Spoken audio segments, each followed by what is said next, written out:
Chers abonnés, bonjour. J'espère que vous allez bien. Nous sommes déjà à notre deuxième épisode. Et donc aujourd'hui, nous avons invité un ancien joueur de soccer local qui a fait ses classes aussi ici et d'ailleurs qui est né au Québec. Et si nous avons absolument tenu à l'inviter, c'est tout simplement parce qu'il a une expérience qui fait qu'il va nous faire une représentation à 360 degrés de ce qu'est la réalité d'un joueur de soccer ici au Québec. Et donc j'ai nommé Jason Beaulieu. Salut Jason, comment ça va? Ça va très bien et toi? Oui, très bien, merci. Pour commencer, pourrais-tu brièvement te présenter? Oui, bien sûr. Moi, c'est Jason Beaulieu. Je suis un ancien joueur de soccer professionnel québécois. Donc, comme tu as dit, je suis né ici, j'ai fait tout mon parcours au Québec. J'ai vécu différentes étapes. Je suis allé aux États-Unis aussi. J'ai vécu différentes équipes. Donc, j'ai un parcours assez varié. Et maintenant, j'ai pris ma retraite depuis maintenant presque 2 ans. Je suis ingénieur en structure. Donc, j'ai eu une transition du soccer vers quelque chose de plus académique. Donc, ça peut intéresser certains aussi de pouvoir faire les études en même temps de jouer au soccer, ce qui a vraiment bien fonctionné pour moi. Et j'aimerais ça le partager avec tes abonnés, ça peut les intéresser. Ah, c'est sûr, c'est sûr. Mais ce que je voudrais savoir d'abord, parce que si mes souvenirs sont bons, il me semble que tu as commencé au club du FC Boisbriand. Oui, le FC Boisbriand, aujourd'hui ça n'existe plus, c'est le FC Révolution, donc ils ont fusionné quelques clubs. Mais c'est là que j'ai passé de 5 ans quand j'ai commencé à jouer jusqu'à U17 même, j'ai joué U17 3 là-bas.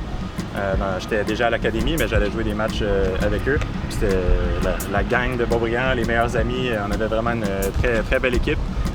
Puis là, il y a beaucoup de joueurs qui se sont greffés à nous au travers des années, parce qu'on avait une bonne équipe, on gagnait beaucoup.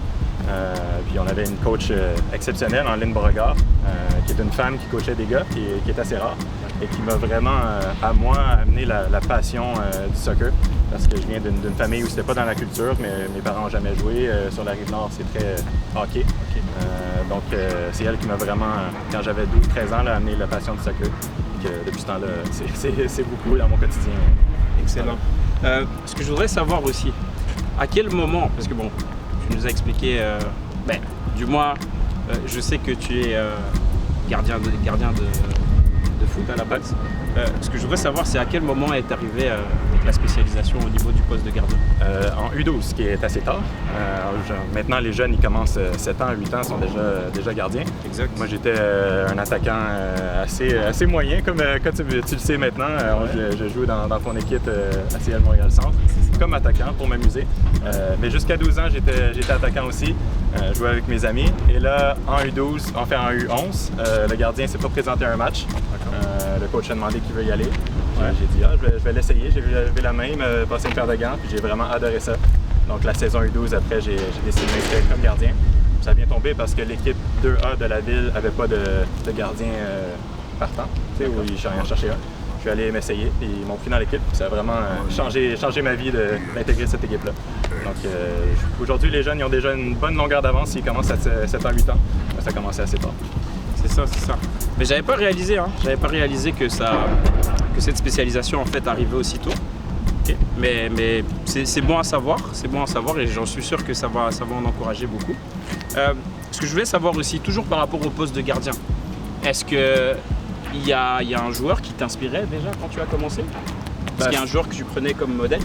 Tu sais, moi, à Boisbriand, j'étais pas dans la culture soccer. Donc, mon idole de jeunesse, c'est Patrick Roy, qui est un gardien au hockey. D'accord. Qui était un gardien que mon père aimait beaucoup, que je regardais beaucoup le hockey avec mon père. Puis, donc, c'est mon premier athlète que je trouvais ça le fun, son attitude, comme ça, son aura autour de lui. Et ensuite, quand j'ai commencé à m'intéresser plus au soccer professionnel, c'est vraiment Van der Sar, que j'ai trouvé élégant, qui était un gardien plus... il jouait bien avec ses pieds, il était pas toujours en train de crier comme les autres. Puis moi, c'est pas quelque chose qui m'a vraiment intéressé d'être le gardien hargneux puis de crier tout le temps. Donc, quand il y a un gardien plus élégant, tout ce qu'il fait, c'est beau, ça m'a plus inspiré. Mais celui qui m'a vraiment, de qui je me suis plus inspiré dans ma vie, c'est Evan Bush. Plus tard, là, quand je suis devenu plus proche d'être professionnel et que je l'ai côtoyé, c'est un des gardiens, je trouve, qu'il a vraiment maximisé son potentiel. Il ne fait pas se poser d'avoir une carrière. Et puis finalement, il est encore là à 36 ans. Il joue dans MLS depuis ce temps-là. Il y a eu des saisons exceptionnelles à Montréal. Donc c'est vraiment quelqu'un qui est passé de jouer universitaire, rien de spécial, rien de l'Ohio, rien de jamais équipe nationale, jamais rien. finalement, il joue encore aujourd'hui. Donc, c'est vraiment un modèle pour moi. Ouais, mais c'est vraiment un exemple de détermination. Surtout qu'il me semble que quand l'Impact de Montréal était encore en USL, il était avec eux déjà. Ouais, il est arrivé à l'Impact, il était arrivé même comme troisième. Il avait 23-24 ans. Il n'était pas supposé, il était là comme pour dépanner, il arrivait de nulle part, puis finalement, il a fait sa place comme premier. Ils sont rentrés à MLS, il a ramené d'autres gardiens, il a retourné troisième, il a refait sa place, premier. Donc il n'a jamais été capable de. On dirait qu'ils voulaient le déloger, mais ils n'ont jamais été capables par ses performances, par son attitude. C'est le plus gros travailleur que j'ai vu. Donc c'est vraiment quelqu'un avec qui je me suis inspiré et que je me suis bien entendu. Et à quel moment as-tu réalisé que tu pouvais potentiellement devenir parmi les meilleurs de ton âge? Moi, c'était vraiment en U18, ce qui est très très tard. Avant U18, j'étais un bon gardien. J'ai commencé à 12 ans, ce qui est tard. Donc là, les Jeux du Québec, je n'étais pas encore prêt. J'étais deuxième gardien des Laurentides. J'ai pas joué vraiment. J'ai joué un match aux Jeux du Québec. Ensuite de ça, dans le 3A, on avait une très bonne équipe. J'étais jamais reconnu pour les équipes du Québec ou l'équipe nationale. Évidemment, je ne voyais pas le plus haut niveau. Et c'est vraiment quand j'ai commencé à m'entraîner avec Youssef Daha, qui est maintenant entraîneur à Vancouver, il habitait à Saint-Eustache dans ce temps-là, c'est un Marocain, mais il habitait à Saint-Eustache qui n'est pas très loin de Beaubriand. Et là, j'ai commencé à m'entraîner avec lui quelques fois au sport-études, une fois de temps en temps. Et là, il m'a invité à les cours qu'il donnait à Montréal. Donc là, 2 fois par semaine, j'allais m'entraîner avec lui à Montréal. C'est vraiment là que j'ai vu le haut niveau. Qui était une autre révélation pour moi j'aime ça, essayer de me dépasser, essayer de. Ça répète dans n'importe quel sport ou n'importe quelle chose dans la vie, mais d'être la performance au maximum. Il n'y a pas d'excuse. S'il y a quelque chose qui était mauvais, c'est ta faute, il faut que tu l'améliores. C'est une attitude que vraiment je ne connaissais pas trop dans ma vie et que lui m'a amené. Ça a vraiment décollé à partir de là, à 15 ans jusqu'à 18 ans. 18 ans, j'ai fait une saison exceptionnelle à l'Académie. Poste de numéro 1 de l'Académie. J'ai été nommé meilleur joueur défensif de cette année-là. Et là, j'étais en compétition avec Maxime Crépeau, qui est gardien maintenant à LAFC. Donc là, jusqu'à ce moment-là, il n'y avait aucune compétition. C'était lui le premier gardien de l'équipe nationale. C'était lui qui allait signer et c'était toujours lui qui était destiné à signer. Et là, à 18 ans, lui s'est blessé à la Coupe du Monde U17. Donc, il n'a pas joué toute l'année U18. Et c'est moi qui ai fini par jouer cette année-là. Et là, à la fin de l'année, on disait on va signer un gardien, est-ce que ça va être Jason, est-ce que ça va être Maxime? Il y avait ça dans les journaux. C'est ça. Puis là, c'était la première fois que je suis vraiment en compétition avec lui, on est proche. C'est vraiment là que je me suis dit, OK, ben c'est possible. Finalement, ils ont signé Maxime. Excellente décision, un gardien exceptionnel. Mais ça m'a mis dans la tête que ce serait possible pour moi aussi. Exact. Non, mais c'est bien. Et franchement, je te félicite parce que ça c'est la preuve, tu vois, que déjà il faut croire en ses capacités, qu'il faut avoir aussi une certaine détermination. Mais regarde, ce qu'on va faire maintenant, c'est qu'on va beaucoup plus parler dans la deuxième partie de ton expérience en fait avec l'académie du CEF Montréal qu'on appelait avant l'académie de l'Impact. Et ce qu'on va faire, c'est qu'on va se rediriger vers le complexe Marie-Victorin. Parfait. Et on va aborder ça ensemble. Ça marche. Donc, peux-tu nous expliquer brièvement le processus de sélection entre ton passage du FC Boisbriand à l'Académie de l'Impact de Montréal? Oui, ça s'est fait à travers Youssef, justement. C'est là où j'ai vraiment. Je m'entraînais au sport-études. En fait, moi, mon parcours a été très progressif. J'ai été refusé au sport-études en première année. Donc, j'avais vraiment pas un très bon niveau. Et là, tranquillement, je me suis imposé en me faisant accepter au sport-études, en jouant bien dans mon équipe. Et là, Youssef m'a invité à ces cours-là à Montréal avec lui. Et là, encore là, j'étais pas un des bons gardiens dans ce groupe-là. Il y avait les Maxime Crépeau, Dominique Provost, des gardiens qui étaient l'équipe nationale. Donc, m'entraîner avec eux, c'était gros pour moi. Et là, séance après séance, je suis devenu un des bons gardiens de ce groupe-là. Et là, je me suis fait inviter par Youssef à m'entraîner avec l'académie dans ce temps-là, qui était une équipe senior. Donc moi, j'avais 15 ans ma première séance, 16 ans, j'y allais plus souvent, avec une équipe senior, il y avait des joueurs de 26, 28 ans. C'était vraiment très intimidant. Donc là, encore là, j'étais très hors de ma zone de confort, surtout aussi à Montréal. Moi, je suis un petit gars de la Rive-Nord, c'était très différent comme environnement. Puis là, après après la saison U16, ils ont coupé ça à U21. Donc là, déjà, c'était des joueurs que je connaissais plus, beaucoup de joueurs de Boisbriand. Et là, je me suis imposé. Ils m'ont offert un premier contrat. Je me rappelle encore, j'ai été payé 34$ aux 2 semaines. Donc c'est mon premier contrat, première fois que j'étais payé pour jouer au soccer à l'académie. Donc ils donnaient des petits chèques comme ça juste pour dire qu'on était des joueurs rémunérés aussi micro. Et là, tranquillement, j'ai fait ma place comme de 4e jusqu'à être le premier gardien de l'académie. C'était Philippe Lafroy, le coach dans ce temps-là. Puis encore une fois, ça a été une personne marquante pour moi, juste au niveau performance, tu peux contrôler tout ce que tu peux contrôler, il faut que tu le contrôles. Il n'y a pas d'excuses. Donc si après les matchs, on dit l'arbitre ceci ou on n'était pas préparé ou il pleuvait, lui il n'y avait rien de ça. C'était un éducateur, donc il parlait aux jeunes comme des adultes, mais en même temps, il les faisait prendre conscience qu'il y avait beaucoup à apprendre. Puis j'ai vraiment aimé ça, cette approche-là, ça a vraiment résonné avec moi. Puis ça m'a permis de m'améliorer, de faire ma place dans cette équipe-là, de vivre un nouveau contexte dans ma vie. Donc je suis très reconnaissant pour Youssef de m'avoir ramené là. Ensuite, Philippe a pris le flambeau au niveau de l'attitude. Puis ça, je me suis imposé, puis ça a vraiment bien été. C'est bon. En comparant donc ton passage, et je dirais plus le processus entre ton passage entre le FC Boisbriand et l'Académie de l'Impact, donc quelles sont les différences évidentes que tu as remarquées, mais déjà au niveau de l'organisation et au niveau de l'implication des joueurs? C'est ça, le sérieux des joueurs. À Boisbriand, on était une très bonne équipe, on jouait à un très bon niveau, les joueurs avaient des gros égos, c'est sûr qu'ils jouaient, ils étaient des joueurs stars au Québec. Puis là, tu arrives à l'académie où tout le monde est un peu intimidé par le contexte, par les autres joueurs. C'est d'autres bons joueurs, tu n'es plus nécessairement la vedette. Donc moi, c'était ça, de jouer avec mes amis, à jouer avec d'autres joueurs qui pour moi m'impressionnaient. Donc c'est plus ça, mais tout le monde était un peu dans ce contexte-là. Donc tout le monde, il n'y avait plus la gêne de vouloir être trop intense, de vouloir être gentil, ou c'était vraiment, on était là pour performer. C'était ça le contrat qu'on avait entre nous, on est là pour performer. Il n'y a pas on essaie d'être amis. Donc ça, c'est la plus grosse différence. Et bien sûr, l'infrastructure autour, on s'entraîne à tous les jours. Des fois dans le Stade Saputo, des fois sur le terrain en dessous du Stade Saputo. Vraiment un contexte très cool pour s'entraîner. On jouait des matchs de haut niveau. Il y avait de la compétition, c'était pas ça qu'on jouait, des matchs qui nous faisaient sentir qui étaient importants. Donc c'est plus ça, le sérieux que ça l'a amené, que moi je connaissais pas vraiment. Je m'entraînais au sport-études, mais c'était pas très intense comme contexte. Là, à tous les jours, tu te dépasses à ton maximum. Donc le lendemain, tu es fatigué. Des fois, tu es un peu blessé. Est-ce que tu joues, est-ce que tu joues pas? Comment tu t'alimentes avant les matchs? Donc juste d'apprendre à devenir un professionnel, d'apprendre à avoir des bonnes habitudes, c'est plus là que ça s'est passé pour moi. As-tu senti que tu étais dans une étape importante de ton processus pour arriver donc à ton objectif ultime qui était de faire une carrière professionnelle? Tu vois, moi, quand je suis rentré là à 16 ans, je m'attendais pas à jouer pro. C'était vraiment pas dans les plans, c'était même pas, limite, c'était même pas un rêve de dire je vais être capable, c'est juste, j'étais content d'être là.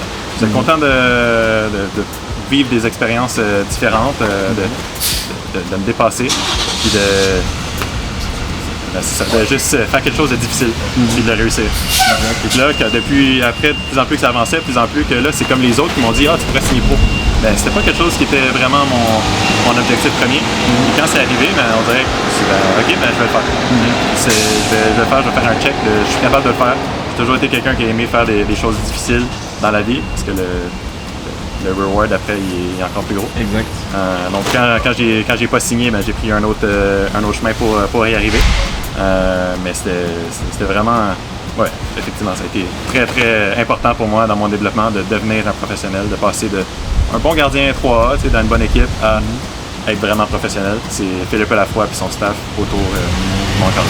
J'imagine que ce soit toi ou les autres joueurs de l'académie, et surtout après avoir eu un entraîneur comme Philippe Lafroy, je pense que vous étiez tous familiers avec la notion d'objectif. Et la question particulière que je voudrais te poser par rapport à ça, c'est de savoir, est-ce que premièrement c'était important pour toi de te fixer des objectifs, et surtout, qu'est-ce que tu faisais pour les réaliser? Pour moi, les objectifs, c'est plutôt court terme. comme je te disais, c'est pas de signer dans 2-3 ans. Je trouve que c'est trop flou, c'est trop... Moi-même, dans le contexte de l'école, j'ai fait des études supérieures, j'ai été très, très performant, ou dans le soccer. C'est très... Je me prépare pour l'examen. Donc, et si je fais assez des bons examens un après l'autre, ben ma session va être bonne. Et si je fais des assez bonnes sessions, ben je vais avoir mon bac. Puis ça a toujours été des objectifs plus court terme. Puis c'est la même chose avec le soccer. C'est toujours, je prends ma semaine pour me préparer pour l'examen, qui est le match. Puis j'ai toujours vu comme ça. J'ai toujours été un joueur très sérieux. Puis je prenais pas les choses à la légère comparé à d'autres que j'ai côtoyés. Puis j'étais très anxieux d'arriver au match prêt. Très anxieux d'arriver que j'ai fait tout ce que je pouvais. Puis que le jour du match, j'étais plus stressé parce que je savais que j'avais fait le maximum. Donc il n'y avait plus d'excuses. Il n'y avait plus de « Ah, si j'avais fait ça. Si ». Donc là, de faire le maximum pendant la semaine, je sais que je n'étais pas le plus talentueux dans tous les groupes où j'ai été. En fait, j'ai jamais été plus talentueux. Mais au moins, si je pouvais être le plus préparé, ça me donnait une chance de compétitionner. Puis à force de faire ça semaine après semaine après semaine, ben, je suis devenu un des plus talentueux dans... Je sais pas si c'est plus du talent, mais c'est rendu la performance, c'est rendu les skills. Mais à force de le faire semaine après semaine après semaine, ben, c'est arrivé. Tandis que si je me disais, dans 2 ans, je vais être bon. Après, ça n'arrive pas par magie. C'est des petits gestes qui s'additionnent. Donc pour moi, c'était vraiment ça. C'est toujours été court terme dans ma vie. Puis là, je suis dans un contexte un peu différent dans le monde du travail où il n'y a pas d'examen. Donc c'est quelque chose. Il faut que je m'adapte aussi à me faire des objectifs à court terme pour des objectifs à plus long terme. Mais moi, je trouve sincèrement que c'est une excellente approche. Parce que c'est sûr que c'est toujours difficile à planifier ce que tu dois faire dans les 2 ou les 3 prochaines années. Mais une chose qui est sûre, en fait, tu vois, c'est que tu as une idée précise en fait de ce que tu veux faire. Et je pense que quand tu te fixes des objectifs, c'est vraiment ça qui est le plus important. Donc maintenant, ce qu'on va faire, maintenant qu'on a vu en fait donc ton étape et surtout ton passage avec l'académie, ce qu'on va faire, c'est qu'on va plus se concentrer maintenant sur ton étape quand tu es passé par l'université et puis aussi ton étape semi-professionnelle et professionnelle. Et ce qu'on va faire pour ça, c'est qu'on va plus se diriger à l'intérieur du contexte sportif. Parfait. Okay. Donc Jason, comme je t'expliquais, la partie qu'on va aborder maintenant, c'est plus la partie que tu as expérimentée premièrement au niveau universitaire, ensuite dans la première ligue de soccer du Québec. On va aussi évoquer un peu ton passage en USL et on va terminer avec la MLS. Donc la prochaine question en fait que je voulais te poser, c'est dans ton expérience universitaire, parce que je sais que tu as passé quelques années au Nouveau-Mexique, à l'université du Nouveau-Mexique. Quel est vraiment on va dire, l'effet marquant de ton passage au niveau universitaire? Moi, ça a été peut-être les 4 années les plus belles années de ma vie. Excitation, jouer au soccer dans des stades, d'être à l'université, vivre des nouvelles expériences, un nouveau pays. C'était vraiment le fun. Fait que j'ai vraiment, vraiment adoré ça. Autant au niveau soccer, j'étais challengé, mais je sentais que j'étais au bon niveau. Je sentais que j'étais au niveau approprié pour moi à ce moment-là et que ça allait pouvoir m'amener à quelque chose d'autre. Donc j'ai vraiment adoré ça. Puis, ça a été une expérience que je recommande à ceux qui aiment l'école, ceux qui veulent continuer à l'école. Parce qu'ici, c'est possible de jouer pour l'Université de Montréal ou des choses comme ça, mais le niveau n'est pas pareil qu'à NCAA, disons. C'est quand même une différence. Mais c'est ça justement. Et donc, si tu pouvais, parce que j'imagine que ce passage-là, ça a vraiment été après l'expérience que tu avais vécue avec le CF Montréal. Oui, ben en fait, c'est après l'académie. La manière que ça s'est passé, c'est quand Crépeau a signé. Moi, j'ai fait une autre saison où Wilfred Nancy était mon coach. D'accord. Donc, quand j'avais 19 ans. Et ça s'est pas trop bien passé dans le sens qu'on n'avait pas de ligue cette année-là. C'était une transition vers la USL, vers le FC Montréal. Mais il y avait une saison où il n'y avait pas de ligue. Donc, on n'a pas joué de match, à part des matchs amicaux.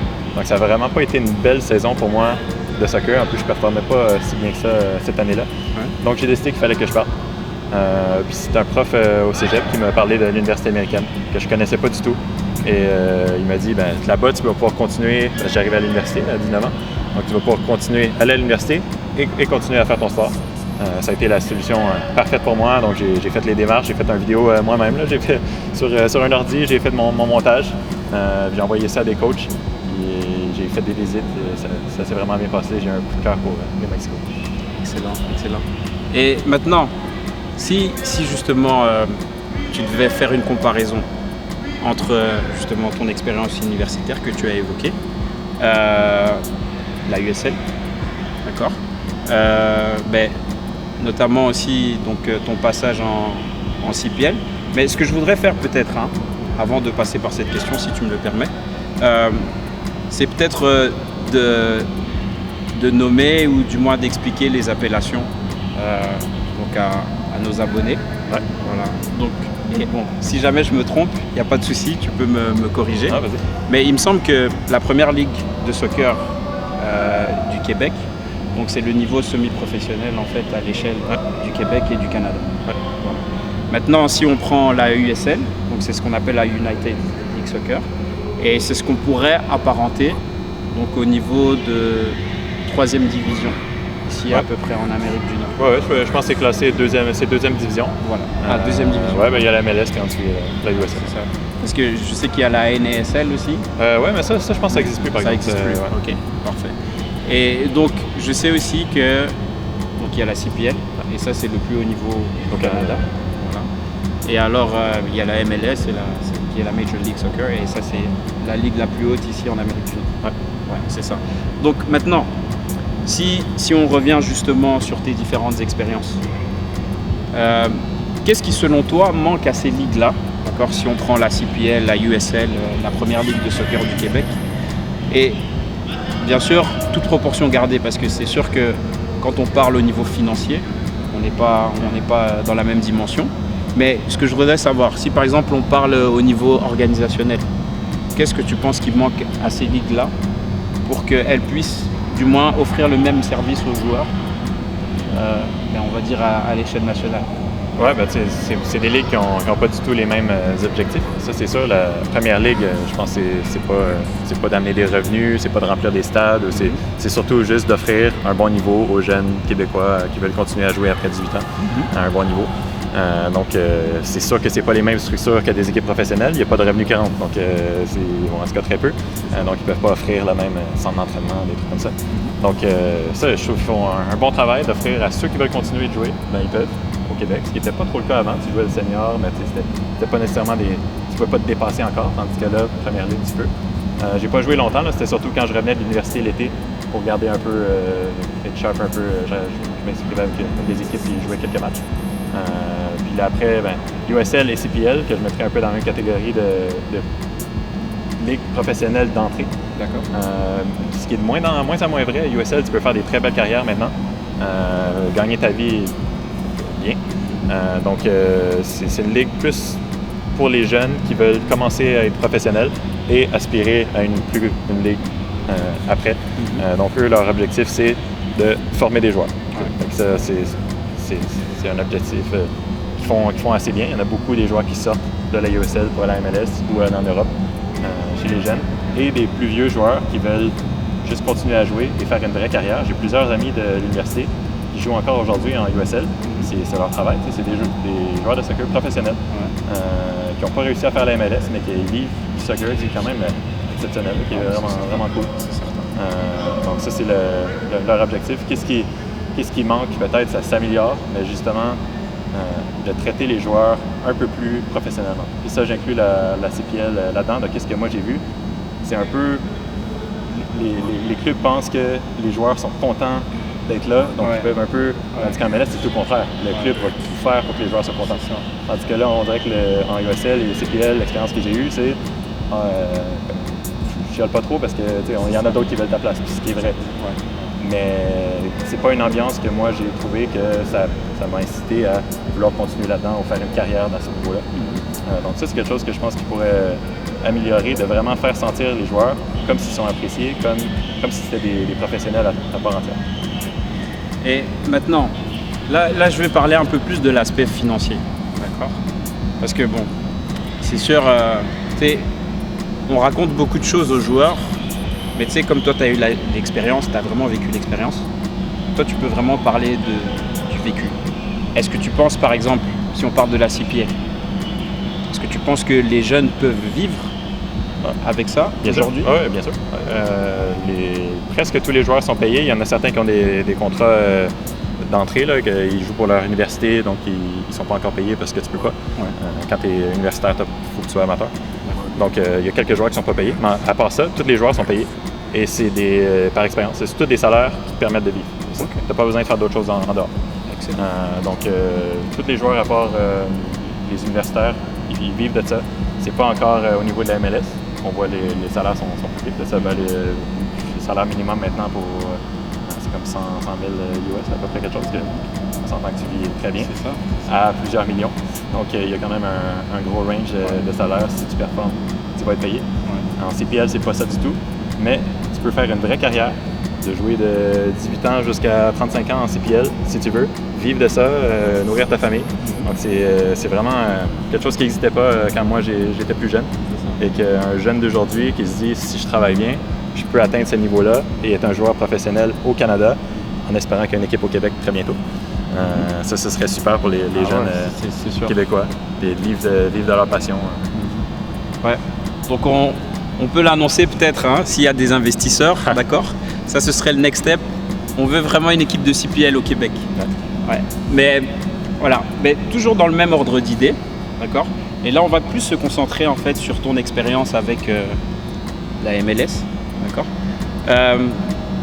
Qu'est-ce que tu penses qu'il faut absolument à un joueur pour espérer arriver décrocher en fait son contrat? Qu'est-ce que tu penses que ça demande en fait? La MLS, c'est vraiment un très haut niveau. J'ai trouvé, là, même pour moi, que dans le niveau 3A, au niveau universitaire, j'étais un des bons finalement à l'académie, j'étais un des bons joueurs. Arriver en MLS puis faire sa place, comme certains ont réussi à le faire, comme des Anthony Jackson par exemple, dans les Québécois, ou Mathieu Chouanière maintenant, il faut que tu aies vraiment un très bon niveau et que tu sois quand même très investi entre 16 ans et 19 ans. Ceux qui pensent qu'ils peuvent aller à moitié s'entraîner quand ils veulent puis pas être bons à ce moment-là, tu ne pourras jamais compétitionner contre tous les joueurs du monde qui veulent venir en MLS parce que les salaires sont là, les stades sont pleins, il y a la télé. Donc maintenant, il y a beaucoup de monde qui veulent jouer aux États-Unis ou au Canada. Donc en compétition contre le monde. Donc moi, je dirais que d'être assez bon au parc, pas trop loin d'ici, puis de marquer quelques buts, c'est vraiment pas assez. Il faut vraiment penser à le niveau est plus haut que vous pensez. Même si quand vous regardez à la télé, c'est clairement pas la Champions League. Ouais. J'ai beaucoup d'amis qui négligent un peu la MLS en disant le niveau est pas bon, même moi je serais capable de jouer à ce niveau-là. Non, vraiment pas. C'est ça. Donc c'est vraiment un très haut niveau. Puis je dirais de ne pas le sous-estimer pour les jeunes Québécois. Là, quelqu'un qui performe bien en ce moment, c'est Mathieu Chouanière. Puis c'est un des gars les plus motivés, travailleurs, focus sur le soccer que je connaisse. C'est très dur de se rendre là en faisant les choses à moitié. Ah, mais c'est certain. Mais c'est bien que tu le dises parce que ça c'est aussi moi par exemple qui ai grandi en Europe. Voilà. Ça c'est un truc que je me suis rendu compte, c'est que souvent les gens pensent que le Canada, les États-Unis, la MLS c'est un niveau en dessous. Alors que oui, d'accord, c'est sûr qu'on n'est pas au même niveau que l'Europe, ça c'est une évidence. Mais ça dépend à quelle Europe. Parce que quand on parle d'Europe, on parle toujours de Champions League et de Premier League. Mais je pense que la MLS, peut-être comparé à la championnat de Belgique, je ne sais pas qu'est-ce qui est d'accord, je pense que ça se ressemble. MLS va être meilleur que les pays scandinaves, va être meilleur que souvent des classements de ligue, puis la MLS, c'est pas très loin. Derrière la top 5, c'est sûr, mais donc, quand on parle d'aller jouer en Europe, j'ai beaucoup d'amis qui jouent en Suède ou qui jouent en Norvège, c'est moins bon que la MLS. Donc le rêve européen, moi ça m'a jamais vraiment appelé, parce que je sais que d'aller jouer en Norvège, c'est pas mieux que jouer en MLS. C'est clair. Donc j'ai toujours voulu moi rester en Amérique du Nord le plus possible et réussir ici. Donc c'est pas nécessairement mieux d'aller en Europe. Non, c'est certain. Mais moi je parlais plus, on va dire, des top championnats. Et tu parles de... pour la Belgique, je suis tout à fait d'accord avec toi, mais si tu prends par exemple des championnats comme la France, l'Angleterre, tu sais, les top championnats là, où tu as les 2, 3, 4 équipes du top qui jouent la Ligue des Champions. Mais après, c'est sûr, et d'ailleurs on peut le voir, on a des exemples comme Buchanan qui est en train de tout exploser en Belgique, et je pense que, à mon avis, dans les années futures, il sera plus dans ce championnat-là, il ira même un peu plus haut. Donc ça, c'est la preuve que tu peux être ici et faire une très très bonne carrière en fait en Europe. Ça, c'est une évidence. Et ça, c'est une réalité, par exemple, qu'on pouvait dire qu'il n'y avait pas forcément il y a 5 ou il y a 10 ans. Exact. Voilà. Quand je me suis développé, aucune chance que j'aille jouer au Bayern Munich et que je gagne la Champions League. C'était même pas dans ma tête quelque chose de possible. Il y a quelqu'un du Canada qui l'a fait. Exactement. Donc maintenant, pour les jeunes, vous aussi, vous pouvez le faire. Exactement. Maintenant, il a brisé un peu le plafond de verre. Et maintenant, pour tous les jeunes, si vous voulez le faire, c'est possible. Donc faites les choix pour que ça arrive, si c'est ce que vous voulez vraiment. Ok. Et si, par exemple, tu avais des conseils à viser, à donner à tous les joueurs qui aspirent tout simplement, on va dire, à s'améliorer ou éventuellement à faire une carrière comme tu l'as fait, ce serait quoi? Allez, si tu as, on va dire, 3 ou 4 conseils à donner, mais des conseils que tu as expérimenté toi-même et qui fonctionnent. Qu'est-ce qu'on a parlé tantôt? Contrôler qu'est-ce qu'on peut contrôler.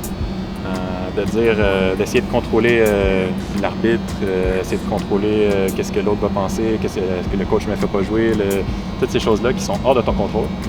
Quand c'est ça qui te stresse, tu n'améliores pas les choses que tu peux contrôler. Donc moi, tous mes entraîneurs, pas mal, ils disaient ça assez souvent, de se contrôler, d'essayer de contrôler exactement ce que tu peux changer. Ça, c'est la première chose, puis de ne pas commencer à chialer sur des choses que tu ne peux pas changer. Ils ne peuvent pas changer. Fait que là, ça, c'est la première chose que, quand j'ai bien compris ça, ça a quand même beaucoup changé mon attitude. Puis aussi, de pas penser que tu es trop bon. J'ai quand même dit souvent, là, quand je coach les joueurs qui étaient autour de moi à 12 ans et à 13 ans, les meilleurs, il n'y en a aucun que je veux pas.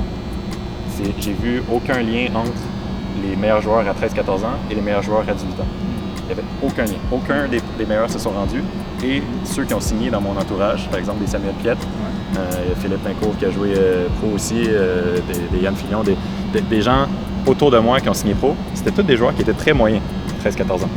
Donc, qu'est-ce que je dirais, c'est si tu es le moins bon de ton équipe ou que tu n'es pas au niveau que tu veux, ce qui était mon cas, et que tu travailles fort entre 13 ans et 18 ans et que tu as la bonne attitude, tu peux le faire, tu peux jouer pro quand même. Le niveau à 13 ans, ça n'a aucun rapport où tu vas être à 18 ans, mais aussi de mettre en garde un peu ceux qui sont les meilleurs à 13-14 ans, que si tu penses que tu es trop bon pour ton niveau, trop bon pour la Ligue, trop bon pour le Québec, ou si tu arrêtes de travailler parce que justement tu dis c'est facile, je vais aller au match, je vais marquer 2 buts, puis rendu à 16 ans, ça ne marchera plus. C'est ça. Ça est arrivé à beaucoup de joueurs qui étaient les meilleurs, puis finalement à 16-17 ans, ça ne marche plus parce qu'ils n'ont pas travaillé autant que ceux qui arrivaient à l'entraînement stressés. Je suis avec les meilleurs, donc je vais travailler plus fort. Donc moi, c'est vraiment ça que j'essaie de dire des deux côtés. Ton niveau à 13-14 ans n'a aucun rapport de où tu vas te retrouver à 18 ans. Donc, il faut que tu aies la bonne attitude, peu importe ton niveau. Ça, c'est la chose que je dirais qui est le plus important pour moi, pour les jeunes. Je pense qu'ils vont être à l'écoute de tes conseils. Et voilà. Et donc, c'est la preuve qu'on peut avoir un niveau moyen, tu vois, et après espérer réaliser de grandes choses, tu vois, si on travaille pour. Et bon, comme tu sais, on est dans une année de Coupe du Monde. Ouais. Et ce que moi je voudrais savoir, surtout que c'est particulier parce que là en 2022, le Canada est qualifié. Premièrement, quelle est l'équipe que tu penses qui va gagner le mondial? Moi j'ai toujours je sais pas pourquoi, je ne me demande pas pourquoi, mais la Croatie, ça a toujours été mon équipe. Okay. Puis depuis plusieurs Coupes du Monde, je pense en 2010, j'ai commencé à les supporter. Puis je m'étais choisi une équipe comme ça, puis donc j'espère que la Croatie va gagner. Puis on a tellement passé proche contre la France. C'est vrai. Donc ça c'est comme mon équipe, je sais pas pourquoi, je les suis puis je les aime bien. J'aime bien leurs joueurs aussi. Puis le Canada c'est vraiment exceptionnel qui se sont qualifiés, oui, mais qui se sont qualifiés d'une façon que de ne pas passer le groupe, ce serait décevant. C'est ça. C'est complètement un switch de mentalité. Le 3-4 ans, je pense, j'aurais dit Canada se qualifier, c'est juste là, c'est assez. Mais là, c'est plus assez. Il faut qu'ils sortent du groupe. Ou en tout cas, je pense en bas de 4 points, ça va être décevant. Donc, c'est vraiment un changement de mentalité que je trouve vraiment bien pour le soccer canadien. on n'est plus juste content d'être là, juste d'être autour des bons joueurs, c'est plus assez. On fait partie de ça. Fait que je pense pour les jeunes qui grandissent avec cette mentalité-là, ils vont être encore tellement plus haut il n'y a plus de complexe, les joueurs canadiens maintenant, quand ils vont en Europe, ils sont plus mal vus, ce qui était le cas. Même les joueurs de mon âge qui ont été, même quand moi je suis allé pour des camps, on est mal vus. En tout cas dans le temps. Je pense qu'aujourd'hui, c'est plus le camp. C'est sûr qu'on les regarde plus de la même manière. Non mais je suis d'accord avec toi. Hein. Quand je regarde cette équipe, c'est une équipe qui a une âme. Tu vois aussi qu'ils se battent vraiment les uns pour les autres. Donc c'est la mentalité que le coach il a su inculquer à cette équipe là, c'est exceptionnel. Mais toujours dans le même ordre d'idées, si jamais tu devais donner un pronostic justement pour l'équipe canadienne, tu penses qu'ils vont aller jusqu'où? Je pense 3 points puis ils passent pas. Ça, c'est mon vrai pronostic. Je pense qu'ils vont gagner contre le Maroc dans un match qui ne va plus rien dire, troisième match. Donc, mais j'espère vraiment qu'ils vont aller chercher un résultat contre la Belgique. Et donner l'espoir à tout le monde de pouvoir... donc, je sais que ça va être difficile. Je ne mettrai pas mon argent là-dessus contre la Belgique. mais j'espère vraiment. Surtout, j'ai des très bons amis en Maxime Crépeau et Samuel Piette sur l'équipe. Donc, je vais les suivre. Je l'ai dit à Sam, mais c'est fou. On grandissait, puis c'était même pas une possibilité. C'est ça. Puis il l'a fait. C'est vraiment... Je suis vraiment content et fier d'eux. Donc je vais les suivre, puis j'espère vraiment qu'ils vont sortir du groupe pour jouer contre d'autres grandes nations très lourdes. Ça va être une expérience exceptionnelle. Mais je vais te dire sincèrement, moi je pense que le Canada va passer. Okay. Je pense que le Canada... Moi, si tu me poses la question, je pense que le Canada va passer. Après, jusqu'où ils vont aller après... Parce que le truc aussi, c'est que moi, je pars du principe que quand tu passes les 8e de finale, après, tout est possible. Tout est possible, même si, il y a de très très grandes nations là. Là, on parle vraiment du Graal mondial, donc je sais pas ce que ça va donner. Mais je pense que le Canada va passer le premier tour. Et écoute, je pense qu'on a fait le tour. On a fait le tour de ton expérience. Je voulais te remercier encore une fois d'avoir accepté en fait notre invitation. Et comme je le disais, je pense vraiment que cette interview va avoir un impact très très positif sur les jeunes. Et surtout, comme je l'expliquais aussi, le fait que tu aies eu plusieurs expériences, que ce soit à l'université et dans les différents niveaux ici au Québec, ça fait que tu as pu leur donner leur juste par rapport à ce qui se passe. Et ça, je pense que c'est très très positif. Mais comme je le disais lors de la première interview que j'ai faite avec le premier invité, ce qui serait intéressant peut-être, c'est de refaire une entrevue d'ici peut-être, je sais pas moi, 6 mois ou une année, tout simplement pour voir ton évolution, pour avoir ton point de vue aussi par rapport à l'actualité du soccer au Québec. Et voilà, l'objectif c'est vraiment, comme j'expliquais, de donner un maximum d'informations, un maximum de contenu aux jeunes qui ont soit envie de s'améliorer, de passer on va dire d'un point A à un point B, ou éventuellement pour les meilleurs ou du moins pour ceux qui en veulent le plus, d'arriver au très très haut niveau. Exact. Puis de pas abandonner après des échecs. Moi de mon côté, j'ai été refusé au sport-études, j'ai jamais fait l'équipe du Québec, jamais fait l'équipe du Canada. Et pourtant, je suis un des peu Québécois qui a joué pro. Donc même ceux qui vivent des gros échecs, qui ne sont pas pris pour leur équipe des régions pour les Jeux du Québec, qui ne sont pas pris au sport-études, oui, c'est décevant, mais ça ne veut pas dire que dans 2-3 ans, ça va être encore le cas. Donc j'encourage tout le monde si c'est ce que vous voulez faire, de continuer à travailler, puis il faut que ça soit un plaisir. Si vous le faites pour les mauvaises raisons, ça ne passera pas, c'est sûr. Donc il faut vraiment que vous aimiez ça, puis que vous preniez du plaisir à jouer. Donc, j'espère que tout le monde va s'épanouir là-dedans et faire ce qu'ils veulent avec le soccer. Excellent. Mais ce sera le mot de la fin. Chers abonnés, encore une fois, je voudrais vous remercier pour le soutien. Et voilà, j'espère que cette interview va vous plaire. Et sinon, on se reverra au prochain épisode. À bientôt.